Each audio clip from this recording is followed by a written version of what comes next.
Joining us live now is Meg Whitman. Welcome. What is your number one priority? Well, good morning, and thanks for having me. My number one priority is to keep jobs in California and create more jobs in California. The number one issue is the unemployment and the underemployment rate. We've got to put Californians back to work.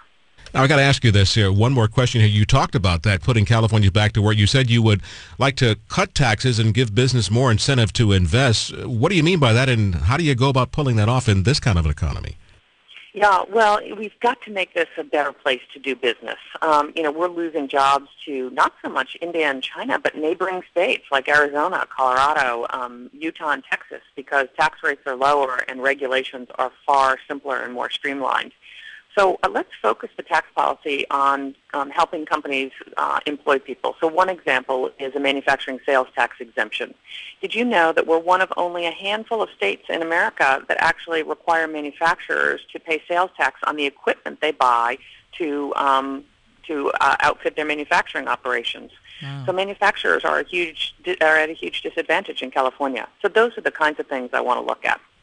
When you say, Meg, that California politicians need a new attitude when it comes to government spending, what do you think specifically needs to change? Well, we have grown government spending dramatically, as you know, over the last 10 years, and we have many, many more state workers than we did just 5 years ago. In fact, 40,000 more. And we're just going to have to spend more efficiently and effectively. We have a government, unfortunately, that we can no longer afford, and we can't just go back to the taxpayers for more money. So let's run the government more efficiently and effectively by deploying technology, for example, to deliver more services at lower cost, and let's streamline the number of workers who work for the state. All right, you talk about education and technology, and how do we get there? How do you improve schools? It seems like every time parents turn around lately, they're writing bigger and bigger checks for the kids to get into school to get all this knowledge. It's tough. Gosh, the school system in California breaks my heart, kindergarten through 12th grade. We were rated 48th out of 50 states last year in the quality of our K through 12 education. And so here's three things I want to do. I'm a big believer in let's identify 20% of the reforms that can get us 80% of the way home. And I think they're as follows. One is let's grade every single public school a simple letter grade, A through F, every middle school, every elementary school, every high school, and then tell the parents. Because parents don't know how good or bad their school is. Then let's increase the number of charter schools dramatically. And, charter schools are public schools, but they operate under a different set of rules, and they do a much better job. Plus, they give parents choice.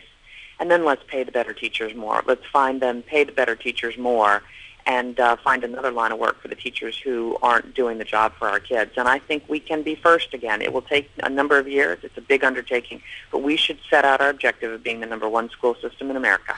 And Meg, what are your thoughts on the gubernatorial elections of Republicans in New Jersey and Virginia? Do those results bode well for you and Republicans nationwide? I think they do. I was not surprised by Virginia, but I have to say I was surprised by New Jersey. I think Chris Christie was behind even as recently as yesterday. And I think what you're seeing is voters standing up and, asking for a government that's accountable to them, that spends smarter and more efficiently, and they're fed up with politics as usual. And so I think actually it does bode well in terms of a shifting attitude for the country. All right, thank you so much. That was a California Republican gubernatorial candidate, Meg Whitman.